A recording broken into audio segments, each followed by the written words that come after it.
So you're thinking about moving to Fort Worth, Texas or surrounding areas. Well, in this video, I'm gonna show you many things that you need to have under your hat and in your knowledge base when it comes to moving to Texas. Before you move to Texas, you need to know these things without a doubt. And I'm gonna separate them into about 2 or 3 different videos. I don't know how many I'm gonna get through, but it's probably gonna be about 10 or 15, okay? So come on with me, we're getting after it right this second.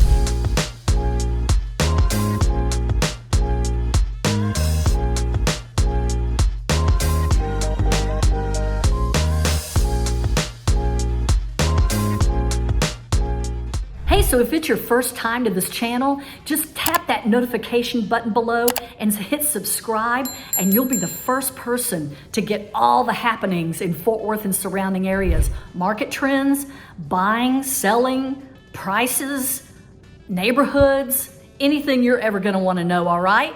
So do it. Tap that button, subscribe. You know you want to do it. Hey, I'm Julia Duffy with Compass Real Estate right here in Fort Worth, Texas. And every single day we get emails, we get text messages, and we get calls from people just like you looking to move into my fair cow town. Our team, this is all we do. We're embedded like the Dickens, and we love to help people make that smooth move. I don't care if you're coming from California, if you're coming from Colorado, New York, Maine, Canada, whatevs, we're here, we're your hookup, okay? I can get you that smooth move. If you're moving in 1 day, if you're moving in 100 days, doesn't matter to us. We're here to serve you, and it's our honor. Call us. We're the Cowtown Connection. Do it. The number's down there. So in this video, we are doing part 1, top things you need to know before you move to Texas. Let's get after it. So thing number 1 that you need to know about Texas comes as no shock. Size. Size matters. Texas is freaking huge. And I'm really proud of that. I like to be the biggest and the best. Man, that's what we're all about here. I can't believe I just said man. Yeah, man. Anyway, so Texas, we are the second largest state in the nation, if you can believe that, right behind Alaska. Now, in economic terms, we are second to California in terms of GDP, okie doke. And we're a little bit less in population because we are so vast and we have such like open land, you know, so the population density is how they describe it, is not as jam-packed as it is in California and certainly as it is in New York.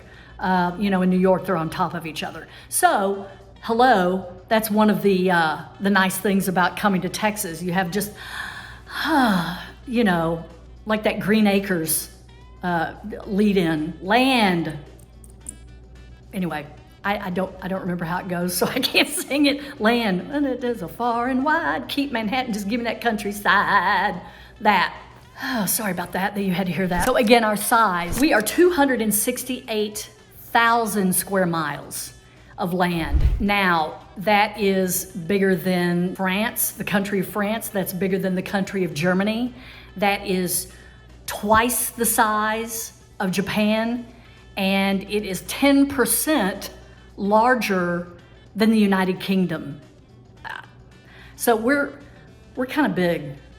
Now that means that you're going to be driving an awful lot if you're going to big cities. If you, for instance, if you drove east to west, you know, border to border, east to west in the state of Texas, you'd be driving for like 8 or 10 hours, depending on how fast you drive.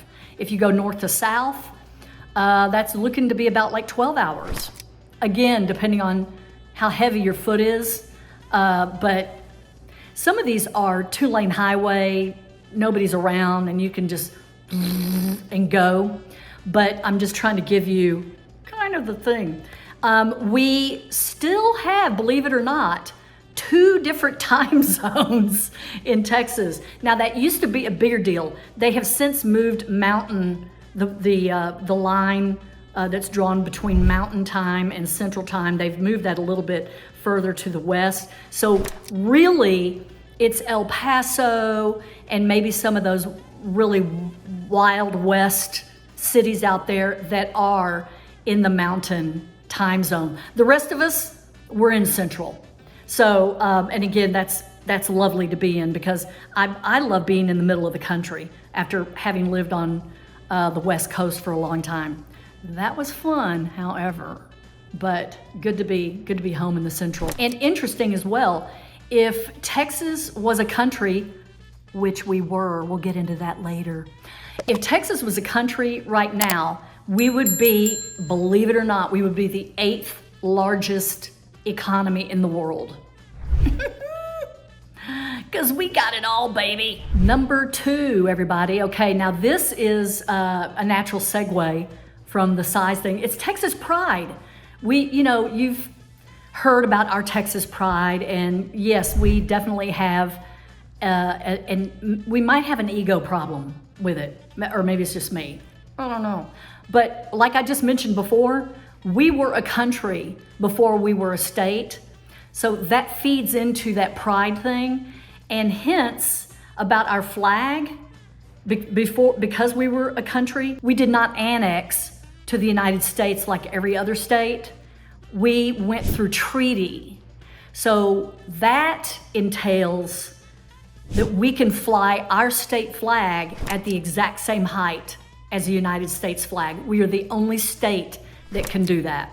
So, I mean, doesn't it sound like we've got one foot out the door? Like we're ready to secede. Just at any moment, anybody does anything wrong, we're out. I've done that in relationships before, haven't you? Anywho, so the Texas pride, our flag is a source of pride. It's the Lone Star, and hence we're called the Lone Star State. So that one star on our flag represents unity and brotherhood, which is kind of a cool thing. Like we look out for one another, and it's, red, white, and blue, of course, the same colors as the United States flag. But we've got white on the top bar, red on the bottom, and I always heard clouds in the sky, blood on the land. That's how you can keep it straight so you don't desecrate it and flip it over and, fly it wrong. So interesting as well for Texas pride. And we start them off young here, because I remember when I was going to school, we were taught Texas history before American history. So that's how important it was to be instilled of what the land means, what the state means, what the pride means. And along with the Texas history, of course, one of the most monumental events that we covered thoroughly in Texas history is the Alamo. So there's a lot of pride wrapped up in the Alamo. I mean, the Alamo is so symbolic of freedom and independence and dying and fighting for what you believe in. And we still have that spirit here after all these years, right? Since 1836 is when the siege of the Alamo was.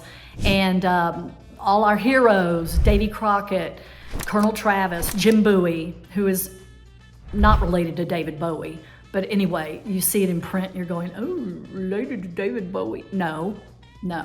But Jim Bowie is like the Bowie knife, that big honking thing, Bowie knife. Anyway, little history there. And Colonel Travis, this is a very symbolic, historic, and well-known story that they all knew that the Mexican troops were coming to kind of level and kill everybody. And Colonel Travis took a sword out and drew a line. You've heard the story of line in the sand. That's where that came from. He said, anybody that wants to leave, you can get out of formation and cross this line and go ahead and get on your horse and go home. Nobody did that. I do believe that they let the women and children go, but none of the men did that. They stayed. And they were all slaughtered. So in fact, I think some of them ended up surrendering and then they were executed, but everybody died. It was bad. But the line in the sand thing is a source of our pride, meaning I have my line in the sand. I'm not gonna do this. I'm not gonna go over it. We are instilled with that, usually, a lot of us here in the state. So you can also kind of take our word to the bank. That's, we really back up our word and our promises and For instance, I never make a promise unless I'm really going to deliver on it. Forgot about this for the flag, the 3 colors. I never even knew this before. I think we were taught it, but Lord, you can't remember everything. So the colors, the red, white, and blue. So the blue stands for unity, the white stands for purity, and the red stands for bravery. And that kind of sums up us and our pride and what we give off and what we're known for. Okay? Also, the show Dallas, back in the 70s and 80s, that did a lot to spur on the mythology of Texas and the mythology of, I mean, you can say Dallas, but really the mythology of the entire state of Texas. The oil barons, now a lot of that was negative and fun to watch, and the treachery and the deceit and blah, what did JR do? JR got shot, oh no, All of that was fun, and I mean, even people in Europe wanted to know what was going on with JR, because I remember going over to Europe, and I remember a guy, I think I was in Switzerland, he was like, oh, JR, Dallas, bang, bang, shoot him, I'm like, yeah, okay. Anyway, so there was that show that was, that propelled us. Also the Dallas Cowboys. Go figure. I think too, the Dallas Cowboy cheerleaders, that was such a deal, super sexism, sure. But I think we were the first professional team to have a cheerleading squad, and I forget whose brainchild that was, but I'm sure it was some dude in a dark room, sweating, smoking, going, yeah, here's what we'll do. We'll put women in scantily clad clothes and I'll make $1 gazillion. Yeah, that's what we'll do. Oh. And that's what they did. Anyway, so that added to the mythology. I hate to bring that part up because I could give about the Dallas Cowboy cheerleaders. Anyway, welcome to Texas. Also, we celebrate Texas Independence Day every year on March 2nd. Now, the curious thing about this, I think, is that's not the day that we joined the United States. That's the day that our state Declaration of Independence was ratified. If that gives you any clue about what we put first. Anyway, you're perfectly safe here. We have such pride. Just get yourself here and we take care of you. That's how that goes. I mean, you have to pull your own weight, but we love you. We welcome you. That's all it is. Okay, number three of things you need to know about Texas before you move here is our Southern hospitality, right? We are friendly. In fact, there's an Indian word, I forgot the tribe, okay, whatever, I'm making it up at this point. But the tribal name doesn't matter. The point is the Indian word was Tejas for Texas, they thought. Really what Tejas means is friends. And it doesn't mean Texas. That's what everybody thinks. Everybody thinks that Tejas is Spanish for Texas. No, Tejas is an Indian word for friends. So that kind of just starts it all off on the right note, right? Southern hospitality. I like to say, I mean, everybody calls it Southern hospitality. It's just Texas hospitality, y'all. I mean, whether it's, making total strangers feel welcome, you invite them to a barbecue, invite them to a tailgate, invite them over for a party, pull up an extra chair at Christmas, get them over there, whatever that is, right? Whether it's, y'all come or y'all come on back. We are welcoming, and we're always looking to make you feel at home, That's really what it boils down to, is we don't want you to feel out of place or unwelcome. It's kind of our host duty and hostess duty, right? So there you go. It's neighborliness. For instance, when we hit that horrible ice storm back in 2021, everybody in the neighborhood was helping each other. A few people had generators, a few of us didn't, and the generator people would share. For